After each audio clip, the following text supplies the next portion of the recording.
Occasional Papers. Article 8. God in Everything. By Charles Henry Mackintosh, better known as CHM. Nothing so much helps the Christian to endure trials of his path as the habit of seeing God in everything. There is no circumstance, be it ever so trivial or ever so commonplace, which may not be regarded as a messenger from God, if only the ear be circumcised to hear, and the mind spiritual to understand the message. If we lose sight of this valuable truth, life, in many instances at least, will be but a dull monotony, presenting nothing beyond the most ordinary circumstances. On the other hand, if we could but remember, as we start each day on our course, that the hand of our Father can be traced in every scene, if we could see in the smallest, as well as in the most weighty circumstances, traces of the divine presence, how full of deep interest would each day's history be found. The book of Jonah illustrates this truth in a very marked way. There we learn, what we need so much to remember, that there is nothing ordinary to the Christian, everything is extraordinary. The most commonplace things, the simplest circumstances, exhibit in the history of Jonah, the evidences of special interference. To see this instructive feature, it is not needful to enter upon the detailed exposition of the book of Jonah, we only need to notice one expression, which occurs in it, again and again, namely, the Lord prepared. In chapter 1 the Lord sends out a great wind into the sea, and this wind had in it a solemn voice for the prophet's ear. Had he been wakeful to hear it? Jonah was the one who needed to be taught, for him, the messenger was sent forth. The poor pagan mariners, no doubt, had often encountered a storm. To them, it was nothing new, nothing special, nothing but what fell to the common lot of seamen, yet it was special and extraordinary for one individual on board, though that one was asleep in the sides of the ship. In vain did the sailors seek to counteract the storm, nothing would avail until the Lord's message had reached the ears of him to whom it was sent. Following Jonah a little further, we perceive another instance of what we may term God in everything. He is brought into new circumstances, yet he is not beyond the reach of the messengers of God. The Christian can never find himself in a position in which his Father's voice cannot reach his ear, or his Father's hand meet his view, for his voice can be heard, his hand seen, in everything. Thus when Jonah had been cast forth into the sea, the Lord prepared a great fish. Here, too, we see that there is nothing ordinary to the child of God. A great fish was nothing uncommon. There are many such in the sea, yet did the Lord prepare one for Jonah, in order that it might be the messenger of God to his soul. Again, in chapter 4, we find the prophet sitting on the east side of the city of Nineveh, in sullenness and impatience, grieved because the city had not been overthrown and entreating the Lord to take away his life.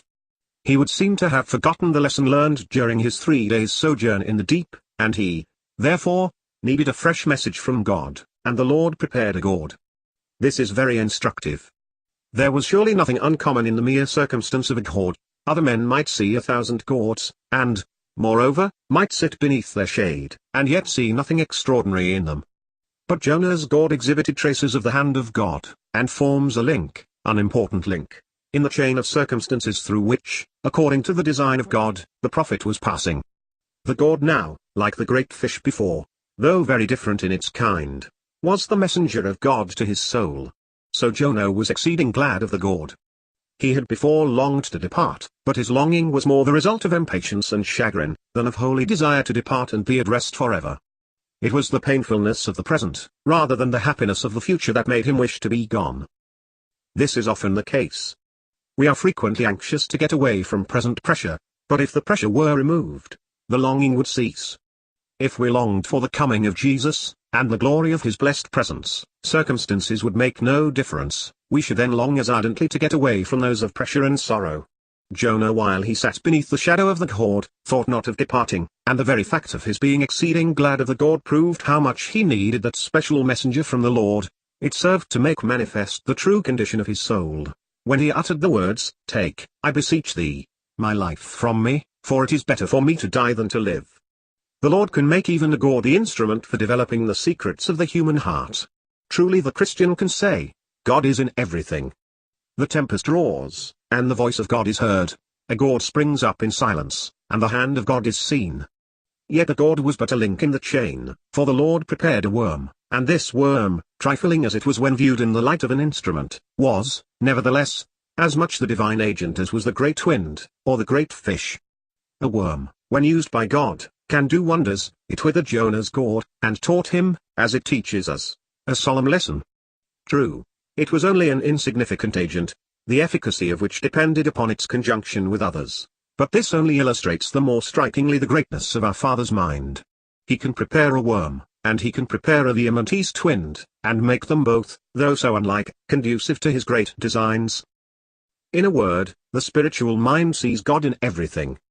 The worm, the whale, and the tempest, all are instruments in his hand. The most insignificant, as well as the most splendid agents, further his ends.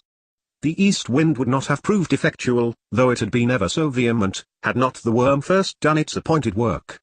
How striking is all this! Who would have thought that a worm and an east wind could be joint agents in doing a work of God? Yet so it was. Great and small are only terms in use among men, and cannot apply to him who humbles himself to behold the things that are in heaven, as well as the things that are on earth. They are all alike to him who sits on the circle of the earth. Jehovah can tell the number of the stars, and while he does so he can take knowledge of a falling sparrow. He can make the whirlwind his chariot, and a broken heart his dwelling place. Nothing is great or small with God. The believer, therefore, must not look upon anything as ordinary, for God is in everything. True, he may have to pass through the same circumstances, to meet the same trials, to encounter the same reverses as other men, but he must not meet them in the same way, nor interpret them on the same principle, nor do they convey the same report to his ear. He should hear the voice of God, and heed his message, in the most trifling as well as in the most momentous occurrence of the day. The disobedience of a child, or the loss of an estate, the obliquity of a servant or the death of a friend, should all be regarded as divine messengers to his soul.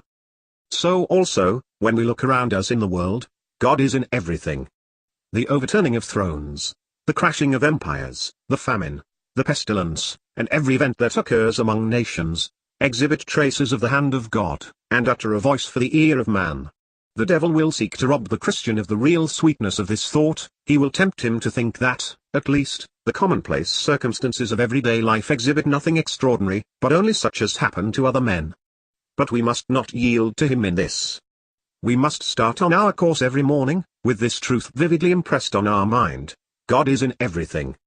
The sun that rolls along the heavens in splendid brilliancy, and the worm that crawls along the path, have both alike been prepared of God, and, moreover, could both alike cooperate in the development of his unsearchable designs.